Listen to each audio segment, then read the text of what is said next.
with whatever means are necessary, make sure that we get everything we need. And so that will probably make for an unhappy rest of the planet. It's a permanent state of affairs, you know. The fuel crisis will be over in a couple of 100 million years when everything is settled down and there's a lot more having been made from all of us. Having, you know, been squished back under. It takes a long time. Peak oil got my attention. The ramifications are enormous. And if the oil situation is bleak, some say that the natural gas situation is even worse. As writer and professor Otis Graham said, "We've had 300 or 400 years of fossil fuel. It's coming to an end. Is that an historic turning point? It's breathtaking." Even more breathtaking is what happens when we burn this stuff. Scientists used to talk about climate change in terms of centuries. Now they're talking about decades. Now they're talking about next year. Now they're talking about now. My friends and neighbors are talking about it too. We've increased the levels of carbon dioxide in the atmosphere, which traps heat in the Earth's atmosphere, which raises the temperature. The glaciers are melting, the sea ice is melting. You know, the polar ice caps are basically melting. And I hate it. I hate feeling like we've done this to nature, and not to mention all of the animals, all of the wildlife that are going to die. It'll begin to happen. It's already beginning to happen. It's happening everywhere. You know, it's happening. It's terrifying. It's a drag. That's putting it mildly. The only good thing I can think to say about climate change is that when I understood the climate situation, I spent less time worrying about oil. Some people have said, and I think they're right about this, we're going to run out of air to burn before we run out of fossil fuels to burn. In other words, the fossil fuels are creating the global warming problem, the CO2, and the pollution problems. And if we keep using those, it's not really a matter of when we run out of fossil fuels. It's when we befoul the atmosphere so much and create so much global warming, it's irrelevant how much gas we've got left here. There, see what I mean? You feel better already, don't you? So whom else could I speak with about the climate? Turns out I didn't have to go very far. William Schlesinger, Dean of the Nicholas School of the Environment and Earth Sciences at Duke University, had this to say. We have raised globally in our atmosphere the concentration of carbon dioxide from about 280 parts per million in the late 1800s to close to 380 parts per million today. That's roughly a 30% increase. And the projection is that we'll be 550, 560 in the year 2050. Schlesinger's colleague at Duke, Professor of Conservation Ecology Stuart Pimm, added this. There is now a strong scientific consensus that that has caused warming over the last several decades, maybe centuries. And there's a strong expectation that it will continue to do so. So, greenhouse gases on the rise, temperature on the rise, more floods, more droughts, rising sea level. It's been in the news for some time now. How does this impact the community of life? Birds are arriving earlier in the springtime. Plants are flowering earlier. Species ranges are moving northward. We are seeing an extraordinarily strong signal, biological signal, of what global warming is doing for us. Crops and trees will grow in places they don't grow today. We have a lot of suspicion that they may not grow as well. And we're beginning to see extinctions of species that have literally no place else to go as the climate gets warmer. There's one impact I found particularly sobering. The carbon in the atmosphere goes into the ocean. It gets absorbed in the ocean as, I want to say, carbonic acid. Changes in the atmosphere, for example, of carbon dioxide can be buffered by absorption of the carbon dioxide into the oceans, that as you do that, you do change the acidity of the oceans. And we are finding that there's a measurable change in the acidity of the oceans. And that is making it harder for the plankton to form their shells. And if there's a plankton die-off, that's the bottom of the food chain. Plankton, as well as corals, are threatened not only by rising acidity, but by rising temperatures. Phytoplankton levels have declined by as much as a third in some northern oceans. and this has resulted in significant impacts to fish and krill and bird populations. But the reported dangers go far beyond a breaking of food chains, which is bad enough. Phytoplanktons produce half of the oxygen we breathe. Half. And they are a major carbon sink. When plankton dies, more carbon remains in the air, which means more warming. On top of this, new evidence shows that climate can shift very rapidly. Slow changes can build to a tipping point, and the system can then shift abruptly to a new state. This is happening in the oceans, where a global current known as the Grand Conveyor Belt is now being impacted with possibly disastrous results. As Douglas Crawford Brown, director of the Carolina Environmental Program at the University of North Carolina at Chapel Hill, told me, the amount of carbon dioxide that we're putting out into the atmosphere is rising to a point now where most scientists would agree that we may be at a sort of tipping point. We may be at a point where we're going to start to get so much carbon dioxide into the atmosphere that feedback mechanisms that control the temperature of the Earth will start to be stretched a little bit too far. The classic one is you get too much melting of ice, it flows into the ocean, and you shut off the conveyor belt. And if that happens, this will cause dramatic changes in the climate in England. I mean, England would literally become Norway or Sweden, if you look at them on the globe, if the conveyor belt were to be slowed down. And we're starting to see changes of those magnitudes. This is why I tend to use the term climate change rather than global warming. A warming planet can have heating and drought in some areas and freezing in others, such as Europe and North America would experience if the Gulf Stream shut down. The impact of that would be huge. Those portions, much of which supply the agricultural bounty for Europe and the U.S., would have dramatic changes in climate, particularly affecting agriculture. There are a number of self-reinforcing feedback loops now in operation. Here are two such processes. The polar ice melting, which is opening huge areas of sea in the polar regions.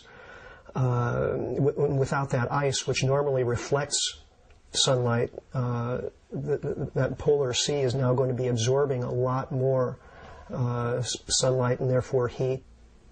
We have a lot of carbon stored in the permafrost, and those permafrosts are starting to defrost, and when they defrost, that carbon is going to be oxidized to carbon dioxide or brought out as methane and so on, and that will be a dramatic increase in greenhouse gases. This may get out of hand, and we'll suddenly be looking at a very rapid warming of the planet.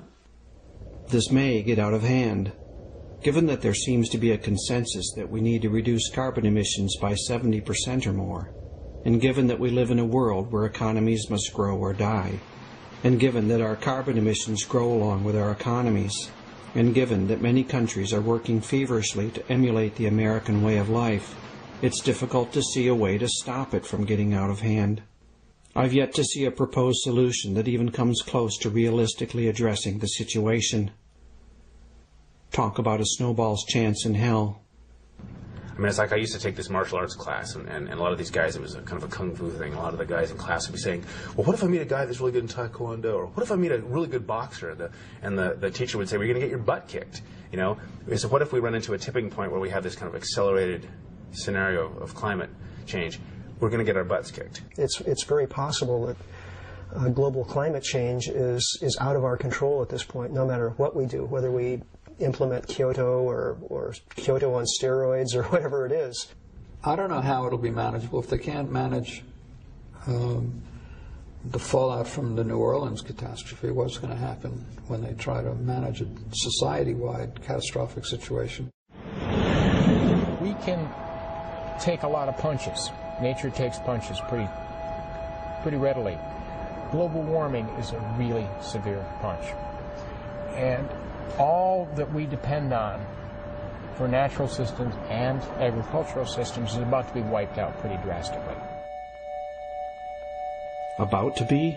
What is he saying? Do we dare speak of such disasters as inevitable? If we speak of inevitability, will that overwhelm people? Will they slide into apathy and diversion?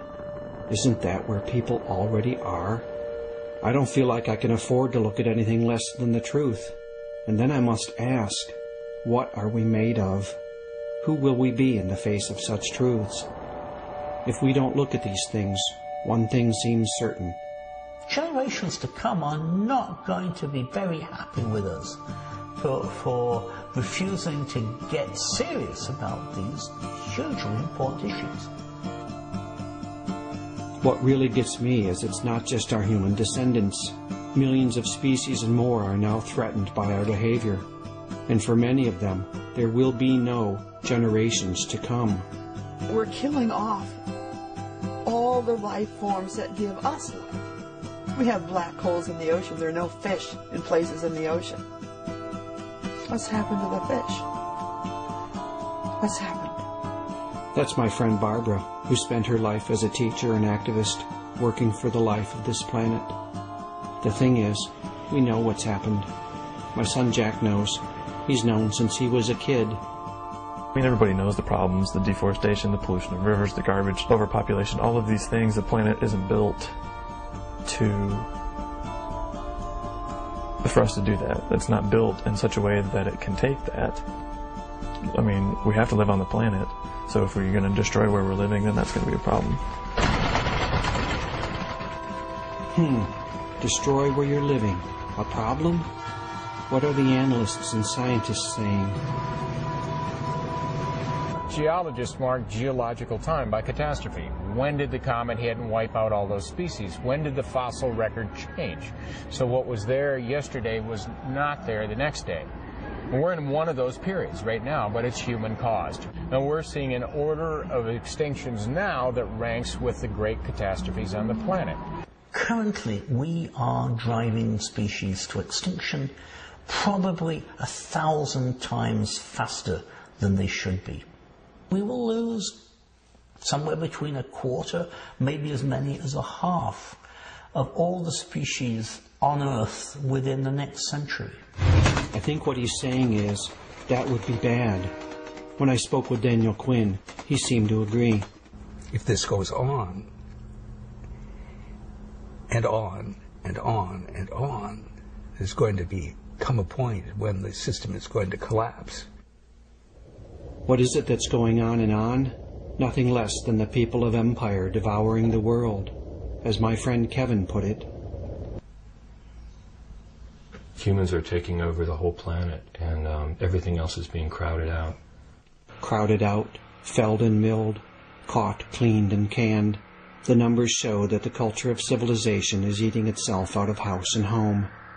On land, we consume 40% of what's known as the primary productivity of the planet. If you look at how much green stuff the planet produces every year, we use about 2/5 of that. We consume it, our domestic animals consume it, and we use wood and fibers like cotton. I drive through the country and see it. Forests are now fields and parking lots and box stores. We grow crops and livestock and billboards and cell phone towers, bulldozing and bush hogging our way around the globe. And it's the destruction of the places where species live that's the principal cause of species becoming extinct. It's the same story in the oceans. Many people think that the oceans are vast and untouched. And in actual fact, we take about 1/3 of the production from the oceans, too. Our fish stocks all over the coast of the United States and certainly around the world are getting perilously close to collapsing.